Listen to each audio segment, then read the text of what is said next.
सभी साथियों को जय भीम। साथियों, आज हम हरदा में रेलवे स्टेशन के साइड में है बारा बंगला, वहाँ पर बैठे हुए हैं। और दोस्तों, आज एक ज़रूरी स्टोरी को लेकर हम बात करेंगे। और भाई है हमारे पंकज भाई सामने। तो पंकज भाई का वीडियो आपने अभी देखा होगा। और बस हम एक नई स्टोरी डेली लेकर आते हैं आपके सामने। आज हम बात करने जाएंगे ईश्वर की मौत, ये स्टोरी का नाम है और इस पर हम बात करेंगे। तो पंकज भाई पूरा बताएंगे आपको विस्तार से। तो ज़्यादा टाइम ना गवाते हुए, वीडियो को लंबा न खींचते हुए, चलो बात करते हैं उस पर। पंकज भाई। जिंदाबाद और इंकलाब जिंदाबाद, साथ में सादर जय भीम। मुझे बताते हुए बड़ा अच्छा महसूस हो रहा है और अच्छा लग रहा है। और आज भगत सिंह को मैं मिस कर रहा हूँ और भगत सिंह आज मुझे अच्छे लग रहे हैं। रात को मुझे सपना आया और सपने में मैंने देखा कि ईश्वर की मौत हो गई। तो उसी को लेकर कुछ थोड़ा सा लिखा है और एक कविता नहीं, एक बातचीत है ये, और आपके सामने रखता हूँ उस बातचीत को। शुरू करें? हाँ भाई, बिल्कुल। आज दोस्तों स्टैंड नहीं होने की वजह से बहुत दिक्कत आ रही है, क्योंकि हमारा जो ट्राइपॉड स्टैंड है वो ऑफिस में है और ऑफिस में लगा हुआ है ताला, चाबी हमारे पास है नहीं। तो इस प्रकार से वीडियो बनाना पड़ रहा है और वीडियो बनाना बहुत ज़रूरी है। और ये चीज़ पंकज भाई का कॉल आया था मुझे कि भाई रात को ईश्वर की हो गई है मौत और इस पर बनाना है वीडियो। मैंने कहा चलो ठीक है भाई। तो पंकज भाई बताइए आप आगे। तो मैं पढ़ना शुरू करता हूँ। आज रात मेरे स्वप्न में ईश्वर की मौत हो गई। देवता रौद्र क्रंदन करते बिलख आहें भर रहे थे। ब्रह्मा विष्णु महेश गौरी और गणेश सब उसकी मृत्यु शैया को हवा दे रहे थे और सिसक सिसक कर रो रहे थे। मैंने पूछा क्या बात है? उन्होंने कहा ईश्वर नहीं रहे। मैंने कहा थे कब? गुस्से में एक आदमी ने कहा मूर्ख, ईश्वर अजर अमर है, सर्वत्र विद्यमान है। तो मैंने कहा तो फिर आज मरा कौन? उन्होंने पूछा तुम कौन? मैंने कहा अछूत, अभी अनुसूचित जाति में आता हूँ। तुम्हारी इतनी हिम्मत, तुम यहाँ तक आ पहुँचे? चले जाओ यहाँ से, तुम्हारी छाया भी पाप है। मैंने कहा चले जाऊँगा, लेकिन मुझे हिसाब चाहिए तुम्हारे ईश्वर से। वो हमारी बस्ती का संबूक है और वो हमारे वर्ण का कर्ण और वो आदिवासी एकलव्य ज्ञान और धनुष लेकर खड़े हैं ईश्वर से युद्ध करने के लिए। उन्हें क्या कहूँ कि ईश्वर अब नहीं रहे? पंकज भाई इसको एक्सप्लेन भी करते जाओ, ताकि जो हमारे कुछ ऐसे साथी हैं जिनको ये चीज़ समझ में नहीं आ पाती है ज़्यादा, कि वो जो अपन एक शॉर्ट में बताते हैं, तो पूरा वर्णन करते जाओ उसका। तो करेंगे थोड़ा सा जो चीज़ें हैं, लेकिन एक बार पढ़ा जाए इसे। वो दलित तुम्हारे धर्म ग्रंथों की होली जलाने आए हैं जिसमें उनके लिए तुमने अपमान लिखा है। वे ब्रह्मा से प्रतिशोध लेना चाहते हैं उनकी गुलामी का। सारे देवगण एक स्वर में बोले देखो भाई, हमें कोई जानकारी नहीं है। कौन से ग्रंथ? हमने तो कुछ भी नहीं लिखा, हमें माफ करो। तो मैंने कहा तो ईश्वर ने लिखा है, हम नहीं जानते, वो कोई इंसान ने ही लिखा होगा। मुझे आश्चर्य हुआ कि ईश्वर ऐसी बात कर रहे हैं, देवता ऐसी बात कर रहे हैं। तो वर्ण व्यवस्था तुमने नहीं बनाई? उन्होंने कहा नहीं। धर्मशास्त्र बनाए? नहीं नहीं, वो भी नहीं बनाए। जाति व्यवस्था? बिल्कुल नहीं। तो लोगों को अछूत किसने बनाया? वेदों ने, पुराणों ने, उपनिषदों ने। स्मृति तुमने लिखी? नहीं, हमने कोई स्मृति नहीं लिखी। फिर मैंने कहा वो तुम्हारे भक्त तो कहते हैं ये ईश्वर की आज्ञा है, और मेरे समाज पर क्रूरता करते हैं। वो थोड़ा मजाकिया अंदाज में कहे, देखो भैया, हमारा सिर्फ नाम उपयोग किया जा रहा है, वो हम खुद उनसे परेशान हैं। मैंने कहा कि तो आते क्यों नहीं द्वापर, त्रेता और सतयुग की तरह यहाँ? पहले तो गलत होने पर आते थे, धर्म की हानि हो जाती तो आते थे, बार बार आए। उन्होंने कहा ऐसा किसने कहा? मुझे भी हंसी आ गई। वो बोले कि हम तो कभी आए ही नहीं। मैंने कहा तो फिर ये 3 युग, ये वेद पुराण, ये सब क्या है? तो उन्होंने कहा ये तो इंसानों ने ही बनाया है, हमारा इसमें कुछ भी नहीं। तो मैंने कहा तो फिर धर्म? बोले ये धर्म क्या है? हमें नहीं पता, हम कोई धर्म नहीं बनाया हम लोगों ने। मैं बड़ा आश्चर्य था उन लोगों की बात सुनकर कि इनके नाम से दुनिया में जो कुछ चल रहा है वो क्या वाकई इन्हें नहीं बनाया? कि यदि ये कह रहे हैं तो आगे मैंने उनसे कहा कि अच्छा आखिरी सवाल, क्या ये रामायण महाभारत तुमने लिखी? बोले नहीं, हमने ऐसा कुछ नहीं लिखा, ये भी सब तुम मनुष्यों ने ही लिखी है, ऐसा उन्होंने कहा। हमारा इसमें कोई दोष नहीं। और अंत में मैंने उनसे पूछ लिया, यदि मैं तुम्हें ना मानूं तो क्या मुझे नरक मिलेगा? तो उन्होंने आखिरी जो बात कही वो आपको भी अच्छी लगेगी मुझे लगता है। उन्होंने ये कहा, नहीं ऐसा कुछ नहीं है, सब बकवास है, ये कोरी कल्पनाएं हैं, हमने कोई नरक नहीं बनाया, हमने कोई किताबें ऐसी नहीं लिखी जिससे लोगों के साथ भेदभाव हो, हमने ऐसा कुछ भी नहीं किया है। सब करतूत जो है वो इंसानों की बनाई है और इंसानों ने उस तरीके से उसको बनाया है अपनी सत्ता पाने के लिए। मैंने कहा बहुत बहुत शुक्रिया आप देवताओं का, आपने मुझसे स्वप्न में ही सही साक्षात्कार किया और इतनी गहरी और अच्छी बातें बताई। और दोस्तों, जैसे कि अभी रामकृष्ण भाई ने कहा था कि कुछ चीज़ें बताना बहुत ज़रूरी है, जो बीच में मैंने नाम लिया है। तो मैंने कहा था वो हमारी बस्ती का शंबुक। तो शंबुक एक ऋषि हैं जो ज्ञान प्राप्ति कर रहे थे, रामायण काल की बात है, और ज्ञान प्राप्ति कर रहे थे। उस समय राम के द्वारा उनका वध किया गया था, क्योंकि राम को किसी ब्राह्मण ने बताया था कि आपके राज्य में कोई अनित्य कार्य हो रहा है, मतलब कोई शूद्र शिक्षा प्राप्त कर रहा है, जिसकी वजह से मेरे बच्चे की मौत हुई है। अच्छा। और राम चूँकि राजदंड उनके हाथ में था और जो ब्राह्मण वर्ग था उनकी बातों का अनुसरण करते थे एक राजा होने के नाते, और उन्होंने वैसा ही किया जो जैसा उन लोगों ने बताया। मतलब कि शूद्र अगर शिक्षा प्राप्त करता है तो मौत हो जाती है। ये प्राचीन कालीन दंड विधान थे, कई सारे षड्यंत्र रचे गए थे जिनमें इन चीज़ों का जिक्र आता है। तो शंबुक वो एक पात्र है जिसके साथ ऐसा हुआ। अच्छा। दूसरा पात्र है हमारा कर्ण, जो वर्ण से शूद्र था नहीं, हाँ। कुंती के गर्भ से उसने जन्म लिया था और उसको पालने वाले राधे थे, जो कि निम्न वर्ग के व्यक्ति थे, शूद्र कुल के व्यक्ति थे। तो उन्हें शूद्र घोषित किया गया। उसके बाद जब स्वयंवर रचा गया था द्रौपदी के स्वयंवर के लिए, बीच में बात काटना चाहूँगा मैं आपकी, जो कर्ण का जन्म हुआ था वो कुंती के गर्भ से हुआ था, आपने बोला गर्भ से हुआ था। अच्छा, मैंने सुना कुछ सूर्य भगवान ने दिया था।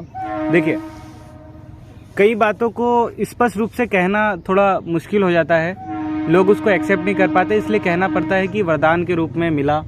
और हम जैसे जानते हैं कि प्रजनन की क्रिया के दौरान ही किसी जीव का जीवन, मतलब किसी प्राणी की उत्पत्ति हो सकती है या फिर वो पैदा हो सकता है। तो मैं चाहता हूँ कि मैं थोड़ा सा इसको एक्सप्लेन करूँ। तो कर्ण, हमने कहा कि तो कर्ण के साथ जो चीज़ें हुई कि उसको जाति चीज़ों, अपनी जात का, अपने वर्ण के कारण बहुत कुछ झेलना पड़ा। जब उसने धनुष उठा ही लिया था तो उसको अवसर नहीं मिला, उसको मना कर दिया गया क्योंकि तुम क्षत्रिय नहीं हो। उसके बाद उन्होंने एक राजकुमारी का जीवन बचाया था, और उस समय की घटना ये थी कि उन राजकुमारी के पिता ने कहा था कि पारितोषिक मांगो तुम। तो कर्ण ने कहा कि आप नहीं दे पाएंगे, इसके बावजूद उन्होंने जिद करी, और कर्ण ने जब उसी बेटी का हाथ मांगा तो वो कहने लगे कि तुम क्षत्रिय नहीं हो और मेरी बेटी जो है क्षत्रिय है, हम क्षत्रिय हैं। और शादी ब्याह में वर्ण और कुल का बड़ा मेल जोल महत्व नहीं होता है, इसलिए नहीं हो सकता ये। तो एक तो ये हो गए कर्ण हो गए, और तीसरे हैं आदिवासी एकलव्य। तो आदिवासी एकलव्य वो व्यक्ति हैं जिन्हें शिक्षा देने से तो मना कर दिया द्रोणाचार्य ने, लेकिन बाद में अर्जुन को सर्वश्रेष्ठ घोषित करने के लिए एकलव्य का अंगूठा मांग लिया ताकि वो तीर न चला पाए और उसको वैसा बना दिया जाए जैसे वो है नहीं, यानी उसकी शक्ति क्षीण करने के उद्देश्य से। तो एकलव्य के साथ जो जातीय रूप से नुकसान हुआ उसने झेला, वर्ण व्यवस्था के कारण उसके साथ जो गलत हुआ, तो इसी को लेकर मैंने आज ये लिखा कि ईश्वर की मौत हुई मेरे सपने में। पंकज भाई, एक चीज़ मुझे अभी तक समझ में नहीं आई है, जैसे मैंने महाभारत में भी देखा, तो अधिकतर जो देवी देवता है उनका जन्म गर्भ से नहीं हुआ है, एक उत्पत्ति हुई है, एक कोई गंगा में से, नदी में से जन्म ले रहा है, तो कोई जैसे बात करें ब्रह्मा जी की तो कोई कंधे से, तो कोई कमर से, तो कोई पाँव से ऐसे जन्मे हैं। तो क्या इन बातों में कितनी सच्चाई है? महाभारत काल में न तो मैं था न आप, लेकिन वैज्ञानिक दृष्टिकोण से अगर हम देखें तो इस तरीके की सारी बातें मिथ हैं, मतलब झूठ है, एक प्रकार से षड्यंत्र है। हाँ। लोगों को मूर्ख बनाने का। हाँ। वैसा कुछ हुआ नहीं। एक सामान्य प्रणाली से जो चीज़ें सामान्य रूप से और वैज्ञानिक दृष्टिकोण से सही लग रही है उन्हीं बातों को हमको तवज्जो देना चाहिए। जैसे कि युद्ध हुए होंगे, वो महाभारत एक परिवार का युद्ध है, न कि भारतवर्ष का। दो मतलब एक ही कुल के दो भाइयों के बच्चों के बीच में हुई संपत्ति को लेकर एक युद्ध था, जिसको स्वाभिमान का नाम दिया, फिर पराक्रम और शौर्य का नाम दिया, और जिसमें बड़ी बड़ी सेनाओं ने हिस्सा लिया, कई सारे राजाओं ने हिस्सा लिया, और इस तरीके से महाभारत बनी।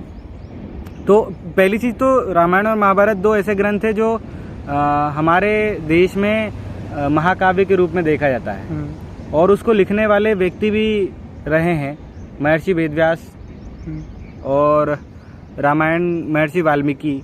ये दोनों ब्राह्मण कुल के व्यक्ति थे जिनको उस समय अधिकार रहे थे लिखने के लिए। तो इन्होंने ऐसे ग्रंथ लिखे, और मैं ये मानता हूँ कि अगर रामायण या महाभारत का समय रहा होगा तो वो कुछ ऐसे ही रहा होगा। एक इंसानिक रूप में किसी व्यक्ति ने जन्म लिया और आज वो भगवान बन गया है। आज उनको भगवान के रूप में एक अलग अमिट रूप प्रदान किया गया है, उनको उस तरीके से स्वीकार किया गया है। तो आप मानते हो किस चीज़ को? भगवान? नहीं, मेरा विश्वास नहीं है। मुझे ज़्यादातर मैं लेनिन और अंबेडकर और भगत सिंह, पेरियार को पढ़ने के बाद, ज्योतिबा फुले को पढ़ने के बाद मुझे विश्वास नहीं रहा ईश्वर जैसी कोई शक्ति इस दुनिया में होगी।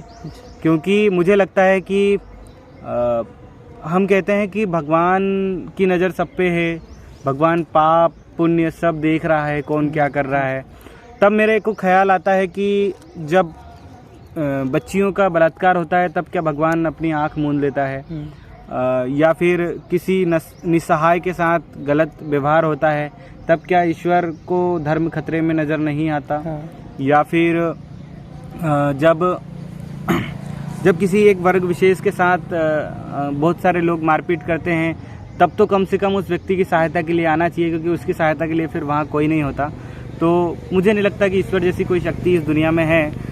दूसरी चीज़ कि अगर हम ये कहें कि ईश्वर है तो फिर इस धरती पर लाखों करोड़ों पेड़ पौधे हैं और सब मरते हैं।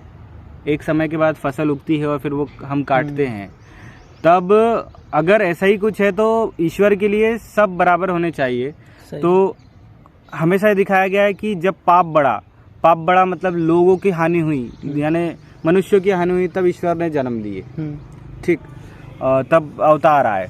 लेकिन ये फसलें हर साल कटती हैं।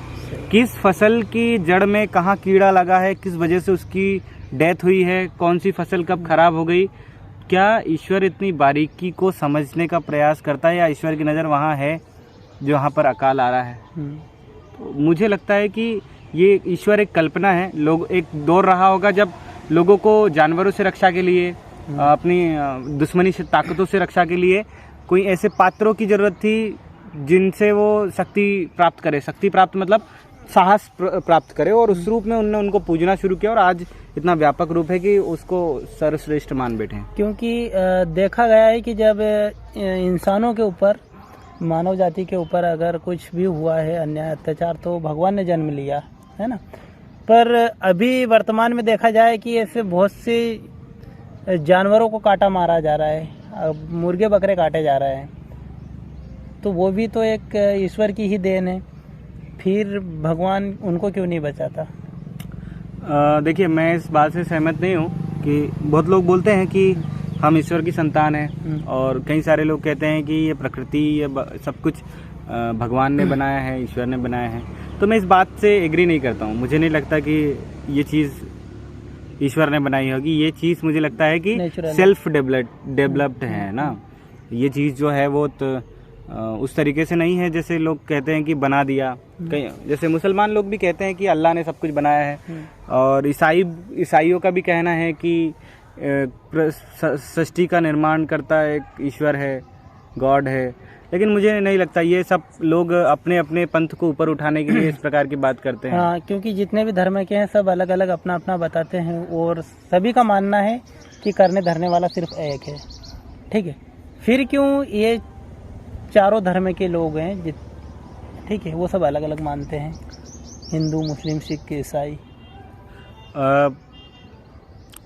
मुझे लगता है कि हर व्यक्ति अपने धर्म को बढ़ाना चाहता है और हालांकि जिस धर्म को बढ़ाने की बात करता है वो वास्तव में धर्म है भी नहीं। लोगों का समूह बना, एक दौर रहा जब लोग ऐसे जीवन को जी रहे थे जब उनको ये भी नहीं मालूम था कि कपड़ा क्या होता है, ये भी नहीं मालूम था संस्कृति क्या होती है, वो नंगे घूम रहे थे। धीरे धीरे विदेशी आक्रमण शक्तियाँ आई, लोगों ने कब्जा किया भारत पर, भारत के भूखंड को अपने अधिकार क्षेत्र में लिया, फिर यहाँ के मूल निवासियों के साथ ऐसे बर्ताव किए गए, धीरे धीरे वो गुलामों की श्रेणी में आ गए। गुलाम बनते बनते आज कंडीशन ये आ गई कि वो इतने विभक्त हो गए, जातियों का निर्माण हुआ, वर्ण व्यवस्था आई, जातियों का निर्माण हो गया, जातियों की उपजातियाँ बनने लगी और अब आज इंसान इतना वो हो गया है कि अपनी जाति के लिए बहुत कट्टर हो गया है। तो ये मुझे लगता है, मैं नहीं मानता कि ईश्वर इस दुनिया में है और अगर होगा या होता तो वैसा कुछ नहीं होता जैसा हम आज की परिस्थितियों में देख रहे हैं। ईसा मसीह जिसने खुद को ईश्वर का पुत्र कहा, उनको लोगों ने पत्थर मार मार के मार डाला। सुकरात और मंसूर को भी पत्थर मार के मारा गया था। गैलीलियो को जला दिया गया क्योंकि उसने ये कह दिया था, कुछ खगोलीय विज्ञान को ध्यान में रखते हुए उसने ये कहा था कि पृथ्वी सूर्य का चक्कर लगाती है, न कि सूर्य पृथ्वी का। अब धार्मिक ग्रंथ तो यही कहते हैं कि सूर्य पृथ्वी का चक्कर लगाता है, जबकि ये सही नहीं है। तो ऐसी बहुत सारी चीज़ें हैं। और रही बात धर्मशास्त्रों की, तो धर्मशास्त्रों की भी भूमिका रही है छुआछूत को बढ़ावा देने में। जाति व्यवस्था के बाद छुआछूत आई और छुआछूत वर्ण व्यवस्था पर थी, फिर जाति व्यवस्था पर आ गई। 4 वर्ण रहे लेकिन 5वां वर्ण एक अलग से बना, अतिशूद्र, जिसको अछूत कहा गया। तो हम उस श्रेणी का हिस्सा हैं, इसलिए हमें सपने भी ऐसे आते हैं कि भगवान की मौत हो गई या ईश्वर की मौत। ठीक है पंकज भाई, वीडियो अपना बहुत ज़्यादा लंबा हो रहा है जी। और आज के दौर में लोगों के पास इतना टाइम रहता नहीं है जो हमारे साथी है इतना वीडियो देख रहे हैं। और पंकज भाई, आपने कीमती समय दिया, बहुत धन्यवाद आपका। शुक्रिया। और साथियों, इसी तरह से वीडियो आपके सामने लेकर आते रहेंगे। और वीडियो बहुत ज़्यादा लंबा हो रहा था और हमारी बातें ख़त्म होगी नहीं, क्योंकि अगर ये धर्म की बात और ईश्वर की बात चलेगी तो ये घंटों तक चलने वाली बात है। इसलिए हम ज़्यादा वीडियो को लंबा नहीं करते हैं, क्योंकि हमारा वीडियो ऑलरेडी बहुत ज़्यादा लंबा हो चुका है। और आप सभी लोगों ने इतना कीमती समय दिया हमें, हमारा वीडियो पूरा देखा, इसके लिए धन्यवाद। अगर वीडियो आपको अच्छा लगे तो चैनल को सब्सक्राइब कर लीजिएगा और वीडियो को ज़्यादा से ज़्यादा शेयर कीजिएगा दोस्तों। और ऐसे ही वीडियो आपके सामने लेकर आते रहेंगे। चलो ठीक है, मिलते हैं अगले वीडियो में। तब तक के लिए जय भीम, जय हिंद, जय भारत।